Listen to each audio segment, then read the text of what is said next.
Donc je m'appelle Thierry, j'ai 40 ans et mon parcours dans la foi, il est à la fois très récent et puis très ancien. En fait, ce qui s'est passé, c'est qu'à 18 ans, 19 ans un petit peu, quand j'ai quitté un petit peu le modèle familial et le cocon familial, j'ai commencé à me balader pas mal, à me balader dans des festivals, à rencontrer beaucoup de monde. Et comme toujours, ce qu'on rencontre en premier lieu, en tout cas dans notre société, en tout cas le plus fréquemment, c'est toutes les techniques pseudo-orientales de spiritualité, de méditation, d'ascèse. Donc j'ai fait beaucoup de yoga, beaucoup de méditation, zen, ainsi de suite. Pas mal de techniques, on va dire, un petit peu ésotériques. Donc beaucoup de contraintes, beaucoup d'efforts. J'ai passé beaucoup de temps à forcer sur moi-même, jusqu'à même faire des expériences qu'on appelle de vipassana.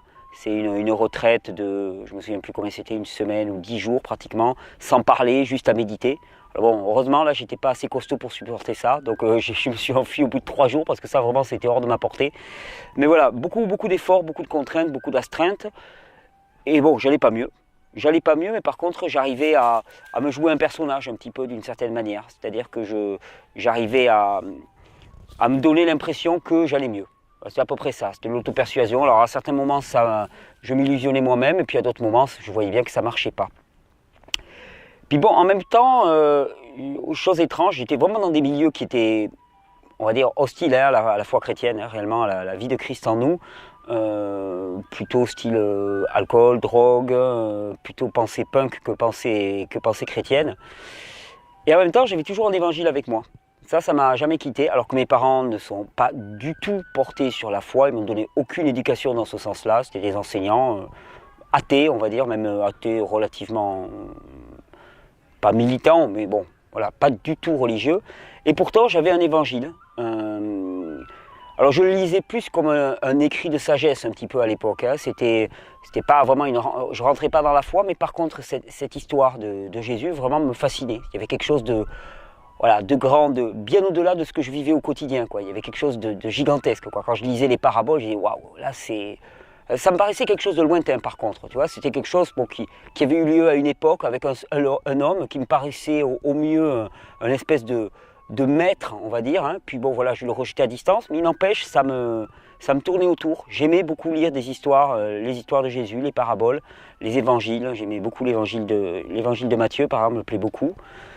Et puis, comme parfois j'étais un petit peu perdu, plusieurs fois j'ai essayé de rentrer dans des monastères, par exemple. Comme je faisais du pain à l'époque, j'étais boulanger itinérant. J'ai essayé de rentrer dans un monastère bénédictin en rentrant par la boulangerie, en me faisant enrôler pour être dans la boulangerie. Puis ils m'ont rapidement fait comprendre que j'étais pas du tout à ma place. Donc voilà, j'ai tourné pas mal.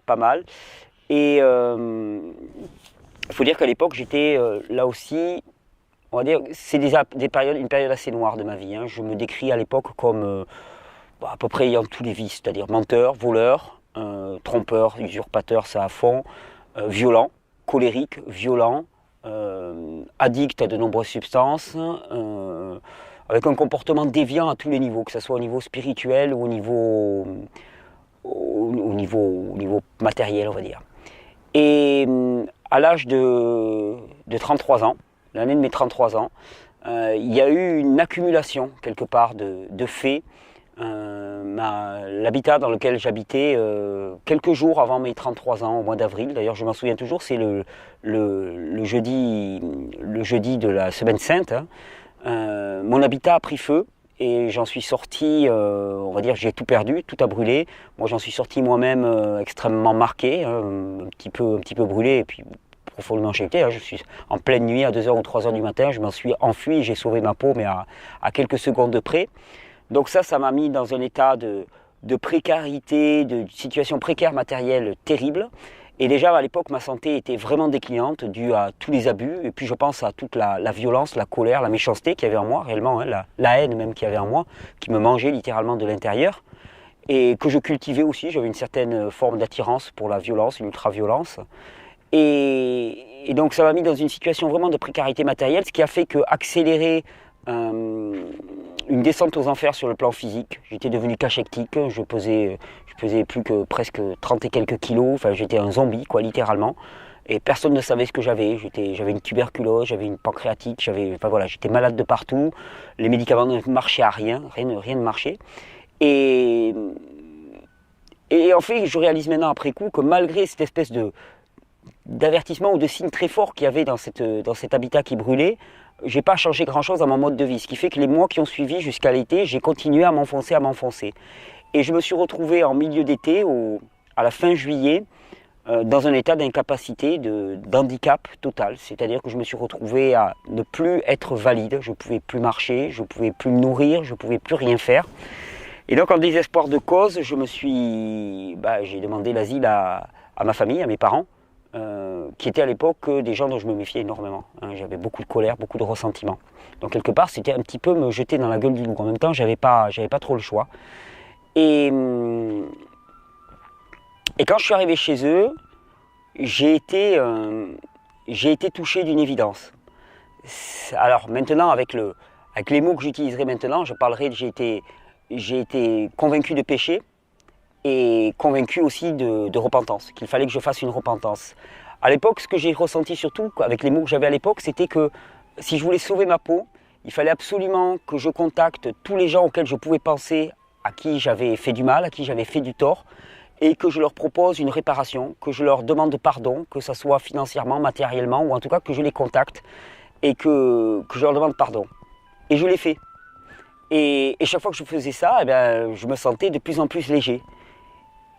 Et puis rapidement, en quelques semaines, j'ai commencé à surnager. Alors mon retour vers la santé physique a été long et laborieux. Maintenant, je dirais aussi que Dieu m'a mis à cœur aussi de trouver sur le plan alimentaire, sur le plan du mode de vie, vraiment un changement radical. Et j'ai vraiment trouvé une façon de me régénérer, suivant ces enseignements qui soient parfaits, qui marchent de façon adéquate. Mais le plus intéressant là-dedans, c'est quand même que on va dire, mon orgueil ou mon ego était bien résistant. Donc j'ai eu ce mouvement de repentance, j'ai eu ce qui était important, qui a changé beaucoup de choses pour moi. Mais dans les 2, 3, 4 années qui ont suivi, je suis reparti un peu dans mes travers, c'est-à-dire ego, orgueil, vanité, dureté, violence, agressivité. Donc je veux dire maintenant avec du recul, ça avait un peu servi à rien. Et donc je me suis retrouvé en 2011, c'était il y a presque 4 ans maintenant, donc 3 ans et demi. Je me suis retrouvé en 2011 à partir tout l'hiver en voyage en Asie. Plus parce que je ne savais pas ce que je faisais ici. Je n'avais aucun sens. Je n'avais pas grand monde à qui je tenais. Je n'avais pas l'impression qu'il y avait grand monde qui tienne à moi ici. Je n'avais pas vraiment de sens dans ma vie. Et donc je suis parti en Thaïlande et là-bas ça s'est très très mal passé parce que j'ai vraiment senti que ici j'avais pas ma place, mais alors là-bas non plus. Et qu'en fait je comptais pas, j'avais l'impression de compter pour personne, j'avais l'impression je savais pas ce que je faisais, j'étais étranger à ce monde complètement. Mon voyage s'est très très mal passé, mais là-bas par contre j'ai changé sur un forum, on va dire lié plutôt à la nutrition et au mode de vie, avec une personne dont je me souviens toujours du pseudonyme, c'était marqué Ahava. Et cette personne, elle m'avait un peu accroché parce qu'elle se présentait comme un médecin et en même temps avec une pensée très large, et puis je sentais une forme de spiritualité. À l'époque, je le connaissais comme ça. Et donc quand je suis rentré en France suite à ce voyage, dans un état vraiment dramatique, là aussi, j'avais eu un accident, j'ai perdu pas mal j'avais abîmé mes dents lors de cet accident. Enfin voilà, j'étais dans un état physique encore très délétère, à nouveau mangé par ma violence, par ma haine, par mon enfer dans lequel je vivais littéralement, dans ma solitude aussi. Cette dame-là m'a invité chez elle. Alors j'y suis allé parce que de toute façon, j'avais pas grand-chose d'autre à faire. Je suis allé chez elle et je m'attendais à rencontrer un médecin. Et en fait, c'est pas du tout ce que j'ai rencontré. C'est-à-dire qu'au bout de 5 minutes, j'étais coincé sur le canapé du salon avec elle à droite, son mari à gauche, qui est toujours psychiatre. Et qui, après coup, j'ai appris, était pasteur avec une petite église de maison, du côté de Fort-Calquier, à côté de Fort-Calquier.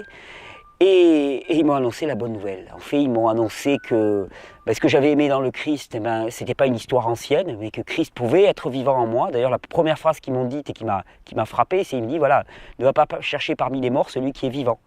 Et d'ailleurs, je m'en souviens à l'époque, comme je savais quand même j'avais cru comprendre qu'ils étaient plus ou moins chrétiens, j'avais voulu être gentil et j'avais acheté un beau crucifix. Et puis, lui était d'origine sévenole. Et je me souviens, quand j'ai commencé à sortir mon crucifix, j'ai senti que c'était pas trop l'ambiance de la maison. Et là, il m'avait dit, non, mais tu sais, on va te parler d'un Christ vivant. Donc bon, crucifix, c'est pas obligatoirement notre truc. Et donc, voilà, ils m'ont annoncé la bonne nouvelle. Ils m'ont dit que, ben voilà, que Christ pouvait être vivant en moi, que c'était pas simplement une vision de l'esprit, que c'était pas non plus une méthode couée, qu'il suffisait simplement de prononcer le mot de Jésus, d'oser prononcer ce mot, et que c'était pas un truc, mais c'était vraiment une ouverture qui permettait à Dieu d'agir dans notre vie littéralement. Et bon, je pense que sur le coup, ça m'a tourneboulé, et surtout, le lendemain, ils m'ont dit, écoute, si tu veux, si tu viens avec nous, reste à la maison, viens avec nous, on a un baptême d'adulte dans la rivière, viens voir ça. Et alors moi, j'ai été nanti de toutes mes représentations voilà, d'église de tout jeune. J'étais allé très peu à l'église, mais voilà, c'était pas très rock'n'roll quoi, pour moi.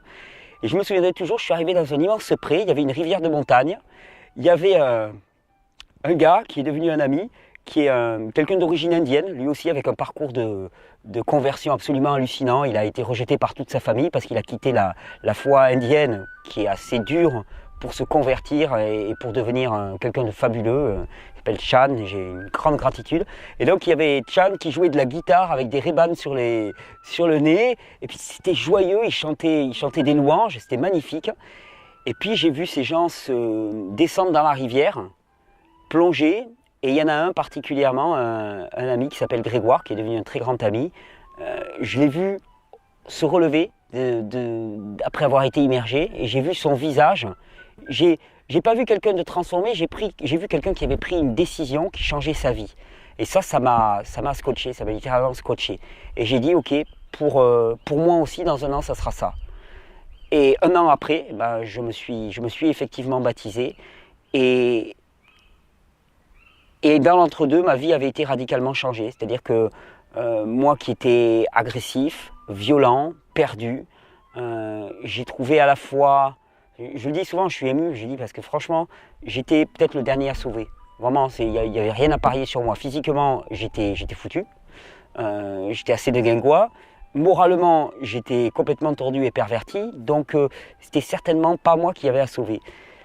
Et pourtant, Dieu, il m'a donné un travail, une fonction, un message à faire passer, une foi ardente et brûlante et qui est vraiment même qui est incandescente. Il m'a donné une femme. Il m'a donné un enfant, il m'a donné des amis qui m'entourent. C'est juste que j'ai été réhabilité à un point, il m'a donné une tranquillité matérielle que je n'avais jamais eue alors que j'avais toujours été dans la précarité totale. Et donc dans l'année qui a suivi, tout doucement c'est mis en place au travers de... ça a été un chemin, et c'est toujours un chemin d'ailleurs, de sentir ça vivant en moi, de sentir sa présence vivant en moi, de me remettre chaque matin entre ses mains. Mais j'ai senti doucement, c'est un peu comme l'image d'un sachet de thé qu'on met dans de l'eau chaude. Tu vois, c'est l'eau, elle n'est pas changée en tant que telle. Pourtant, petit à petit, bien, on voit cette couleur qui se répand. Ben là, c'est pareil. De moments difficiles à moments difficiles, que ce soit dans le couple, dans la famille, dans les relations, de moments où je me bloque et où l'ancien revient, et puis quand l'ancien revient, c'est tout de suite une envie de frapper, de cogner, et puis immédiatement la pensée que non, c'est pas possible, quoi, c'est pas possible, tu ne peux plus fonctionner comme ça. Et donc à ce moment-là, de réaliser que ce qui est fantastique, c'est que jusqu'à présent, quand j'avais entre guillemets un mauvais comportement en moi, ben, je faisais des efforts pour résister contre ce comportement. Et maintenant, avec ma vie en Christ, c'est complètement différent. J'ai pas à faire d'efforts. Par contre, j'ai à prendre une décision. C'est-à-dire à un moment, à m'arrêter et de dire, ok, je vois cette violence, je vois ces pensées, ça, ce n'est pas possible. Maintenant, Seigneur, je t'en prie, par moi-même, je ne peux pas y résister, mais je t'en prie, fais le boulot en moi. Mais moi, je te dis oui, je te dis, Seigneur, viens m'aider, viens m'aider. Et c'est là l'énorme différence pour moi. C'est-à-dire que c'est la fin de la lutte, la fin du combat. Il l'a fait pour nous. À la croix, tout a été vaincu, sauf que j'ai compris qu'il fallait s'en saisir. S'en saisir, c'est par notre libre arbitre de faire le choix, de dire oui à Christ, d'accepter de s'humilier, mais au sens propre du terme, c'est-à-dire de se mettre à genoux littéralement, de rendre grâce aussi. Ça, c'est quelque chose que j'ai découvert relativement récemment. C'est vraiment de partir du postulat, de l'idée forte que la volonté de Dieu pour nous, elle est bonne en toutes circonstances, et que quoi que ce soit qui se passe dans notre vie, c'est parce qu'il l'a permis, parce qu'il l'a laissé faire. Et donc s'il l'a laissé faire, c'est pas pour qu'on souffre, c'est pas pour qu'on ait mal, c'est parce qu'il a un plan pour nous, et que de notre petite perspective de fourmi, finalement, On ne s'en rend pas vraiment compte, on a l'impression que ça, c'est pas de chance, c'est vraiment ralent et ainsi de suite. Mais il a un plan pour nous, pour les jours, pour les années, pour les mois à venir, qui est bien plus grand que cette petite déconvenue et que ce ne fait partie que du chemin. Donc apprendre quoi que ce soit qui arrive, à dire ok Seigneur, là, moi je ne comprends pas, vraiment je ne comprends pas, ça ne me plaît pas ce qui se passe, mais en même temps, je sais que ce que tu veux est bon pour moi. Et ça change tout. Voilà, c'est vraiment ma grande découverte, c'est d'apprendre à rendre grâce en toutes circonstances. Rendre grâce et appeler Jésus, appeler le Christ, prier pour les autres, prier pour les malades. Ça, c'est quelque chose, moi, qui m'importe énormément aussi. Et voir des miracles. Moi, j'ai vu des miracles se passer sous mes yeux encore récemment. C'est juste stupéfiant. Ce qui me fait brûler, c'est de dire aux gens, mais vous avez ce mot de Jésus que vous n'avez pas envie de prononcer parce que vous le reliez à tout un système un petit peu qui ne vous plaît pas. Ok, mais simplement, en ne le prononçant pas, vous vous privez finalement de cet accès direct au Seigneur qui vous prend aussi petit, aussi faible, aussi inadéquat que vous soyez, aussi handicapé que vous soyez, mais tant mieux parce que de toute façon, il n'en a rien à faire de la matière dont vous êtes fait. Parce que lui, il le transforme radicalement. Si tu ne sais pas marcher, il te fait marcher. Si tu ne sais pas aimer, il te fait aimer. Il ne te demande pas d'aimer, il te fait aimer. Il aime au travers de toi. C'est ça la différence. En fait, avant, je faisais un effort pour essayer de me hausser à la hauteur de Christ. Voilà, c'est ça. Dans les spiritualités orientales, c'est rentre à la hauteur de Christ. Donc on est sur sa petite échelle et puis on essaie de grimper pour monter à la hauteur de Christ. C'est mal barré parce que c'est foutu. C'est foutu à la base. Chaque jour, chaque heure qui passe, on se rend compte que c'est pas la peine. Alors que là, en fait, tout ce qui m'a été demandé, c'est au contraire, mais humilie-toi et laisse-lui la place. N'essaie pas de monter à sa hauteur. Au contraire, reste là où tu es. On se fiche de savoir si tu es bancal, si tu es inadéquat, on s'en fiche complètement, peu importe, parce que de toute façon, toute ta matière, c'est Christ qui va prendre la place. Donc ta matière, on s'en fiche. Tu es adéquat pour le service tel que tu es là, ne t'inquiète pas, de toute façon, ça n'a aucune importance. Et c'est vraiment l'essentiel de ma prière tous les matins, c'est dire, ok Seigneur, là moi je suis là, je te prie vraiment de me permettre de t'entendre chaque jour pour que par mes mains, par ma bouche, par mon attitude, par les pensées, je puisse être tes bras, ta bouche, ton cœur, ta pensée sur cette planète, que je puisse contribuer à l'avènement de ton plan. C'est la seule chose qui me fait, et je me rends compte que quand on laisse la place à Dieu, quand on lui laisse vraiment la place, c'est-à-dire qu'on refuse de faire par soi-même, et qu'on accepte de vivre vraiment selon la providence, et pour moi aussi c'est un gros travail, c'est-à-dire mettre toute sa vie à l'unisson avec ça, c'est-à-dire ne pas réfléchir en termes de sécurité en permanence, de dire voilà je vais mettre telle chose de sécurité, telle chose, non, avoir confiance en la providence de Dieu, en la provision permanente de Dieu, et se dire que plus on fait par nous-mêmes, et quelque part, plus on se coupe de l'expérience de cette providence et de la capacité de Dieu à donner, c'est-à-dire que si on est déjà plein, pléthorique, Dieu, il n'a pas trop de place pour donner. Par contre, quand on est vide, et quand on se sait vide, et quand on se reconnaît vide, et quand on s'avoue vide, alors là, il peut remplir. Et ce qui nous remplit, mais c'est des kilomètres, c'est des lieux de tout ce qu'on peut imaginer, de tout ce qu'on peut trouver sur cette planète. Pour moi, ça a été le grand bouleversement de ma vie. Et puis, pour mes proches, pour ma femme, on a tous été impactés d'une façon... chacun de nous, on revient de très très loin. Mais en même temps, voilà, quand je vois le chemin que j'ai suivi jusque-là, je ne peux pas douter que la volonté de Dieu est bonne, parce que je me dis, si j'aime là où j'en suis aujourd'hui, je ne peux que aimer toutes les étapes du chemin, même si elles étaient bizarres, même si elles étaient douloureuses, même si elles étaient... Je vois le plan de Dieu. Et puis surtout, je suis d'un amour infini pour Dieu de par le libre arbitre. Cette capacité qui nous a été donnée maintenant, de dire oui ou non, c'est-à-dire de revenir vers lui d'un acte volontaire et non pas d'un acte inconscient. De savoir pourquoi. Moi, je sais pourquoi je reviens à Dieu. Parce que de toute façon, j'ai expérimenté la vie sans Dieu et c'est juste l'enfer. Et souvent maintenant, quand je suis chamboulé dans ma vie, dans ma famille, dans mon travail, je me dis, mais bon Dieu, mais si j'avais pas le Seigneur avec moi, mais comment est-ce que je ferais ? Comment est-ce que je ferais ? Mais je serais effondré, je serais pulvérisé, ce serait pas possible. C'est ingérable la vie sans Dieu. Je ne sais pas comment j'ai vécu sans Dieu. Je comprends que j'étais aussi mal. C'est juste ingérable, il n'y a rien auquel m'accrocher. Alors que là, Seigneur, tu es mon bouclier, quoi. Tu me relèves la tête, puis je me souviens toujours dans la vallée de l'ombre de la mort. Alors souvent, ça nous arrive de nous sentir dans la vallée de l'ombre de la mort. Mais je sais, ouais, tu chemines avec moi, t'es avec moi. Et je te vois, je te sens autour de moi. Et c'est pas de l'auto-persuasion, c'est vraiment une réalité. Il est présent. Alors c'est sûr, j'aimerais bien l'entendre en permanence. Mais il y a un ami qui m'a dit, attends, il n'est pas là pour nous téléguider, on n'est pas des marionnettes entre ses mains.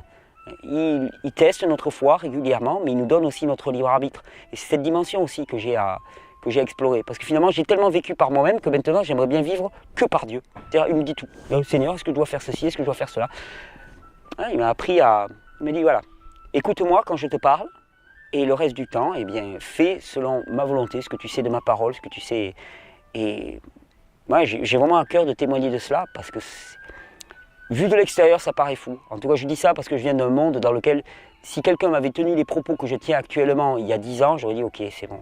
Enfin, voilà, redescends un peu sur terre et arrête avec tes bêtises. De toute façon, ça rime à rien ton histoire, c'est de l'auto-persuasion. Et en même temps, force est de constater 10 ans après que peut-être que je suis complètement fou, mais cette folie-là, elle est tellement bonne à côté de l'enfer que j'ai vécu que je veux bien rester en folie comme ça toute ma vie durant.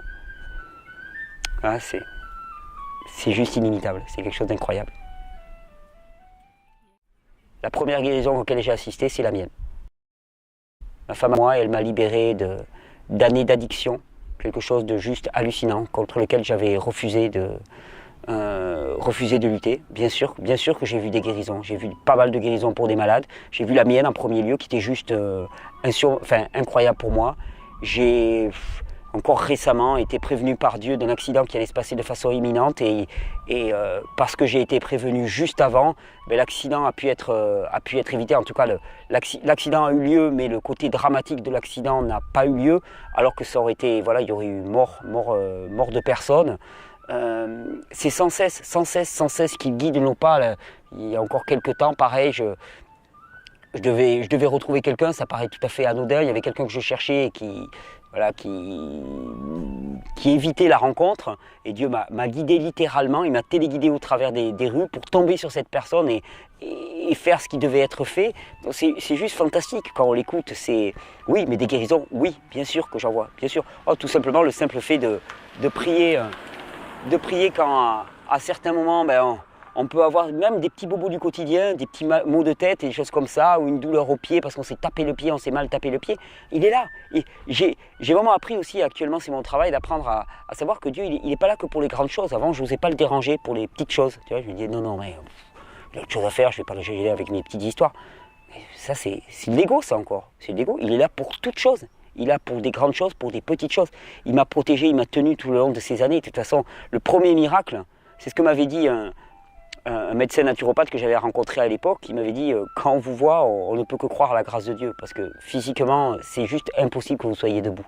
Quand on voit dans quel état vous êtes, quand on voit au niveau biologique tous les indicateurs, vous ne devriez jamais être debout. Et c'est clair. Dieu m'a donné quand même quelque chose dès le départ, et ça, sûrement, j'ai une grande gratitude, c'est que dès le départ, il m'avait donné une rage, une joie de vivre, qui m'a jamais lâché. Même dans les pires moments, je sais que j'ai vécu les pires nuits de perdition, de débauche. En même temps, au petit matin, j'avais toujours cette hargne de faire autrement, de dire ok, la nuit dernière, c'était catastrophique. Hier, tu t'es cassé la gueule. Mais aujourd'hui, tu te relèves et tu repars. Et il m'a relevé la tête sans cesse, et sans cesse, et sans cesse, et sans cesse. Alors c'est encore mieux maintenant parce que j'évite de me casser la gueule toutes les nuits. Mais par contre, voilà, cette rage, cette joie et à annoncer la bonne nouvelle maintenant, voilà, j'ai transformé cette rage de vivre en rage à annoncer la bonne nouvelle, à dire que voilà, c'est pas la peine de lutter contre nos péchés, ils nous sont remis à partir du moment où on veut faire repentance, donc c'est pas la peine de passer des années à essayer de lutter contre nos péchés, c'est pas la peine, c'est déjà fait, donc ne perdons pas du temps avec ça. Dieu il a besoin de nos bras pour faire autre chose que se martyriser ou culpabiliser, il nous demande simplement de faire repentance et prendre sa croix tous les jours, c'est-à-dire accepter de marcher avec Christ. Et ça, je crois que c'est la seule chose qu'on ait à faire. Il n'y a pas d'autres efforts à faire que de dire, ok, chaque jour, je demande à marcher avec Christ, j'accepte, je désire marcher avec toi, Christ. Et à ce moment-là, après, ça se fait. C'est quand même une voie relativement facile, entre guillemets. Et la seule chose, il y a un premier gros renoncement, l'arrogance, l'orgueil et l'ego. Mais une fois qu'on a renoncé à ça, après, tout le reste vient de surcroît. Donc, je trouve que c'est quand même un bon échange, un bon marché. Il y a une petite prière que je me rappelle souvent et dont le contenu, ça pourrait être ça à peu près. Seigneur Père, permets-nous vraiment de ne pas cohabiter avec la douleur et la maladie et les considérer comme normales. Permets-nous de ne pas renoncer de ne pas renoncer à la vie pleine et épanouie que tu nous as promis, Seigneur. Tu nous as dit que nous avons été créés à ton image. Et je sais que si on a été créé à ton image, ce n'est pas pour être souffrant, pour être déprimé, pour être cassé physiquement, avoir des douleurs tous les matins, être embrumé. Donc Seigneur, tu nous as promis vraiment une santé, une joie parfaite. Seigneur, permets-moi vraiment de trouver le chemin vers cette joie et cette santé parfaite. Permets-moi d'en témoigner, permets-moi de la partager avec les autres et permets-moi surtout de ne jamais renoncer, de ne jamais tomber dans une tiédeur, dans une paix armée avec l'ennemi, mais permets-moi d'être toujours en insurrection contre l'ennemi et de ne pas confondre la chair et l'esprit. Permets-moi vraiment d'être en lutte en permanence avec l'ennemi par l'esprit et non pas par la chair, Seigneur. Et de voir en toute personne que je rencontre un frère ou une personne qui demande à te rencontrer uniquement et permets-moi de l'aimer. Ça serait ma prière, je pense. Vraiment ma prière. Cette notion surtout de ne pas renoncer, de ne jamais renoncer, de ne jamais vivre avec la difficulté, avec la dureté. On a été créé à l'image de Dieu. Moi, je prends toujours ça au pied de la lettre. On a été créé à l'image de Dieu. L'image de Dieu, c'est absolument pas l'état actuel dans lequel nous sommes. Donc, je ne lâcherai jamais rien jusqu'à vivre cet état à l'image de Dieu. C'est ce que je veux découvrir pour moi et ce que je veux découvrir pour les autres. L'étendue se trouve auprès de moi, aucun mal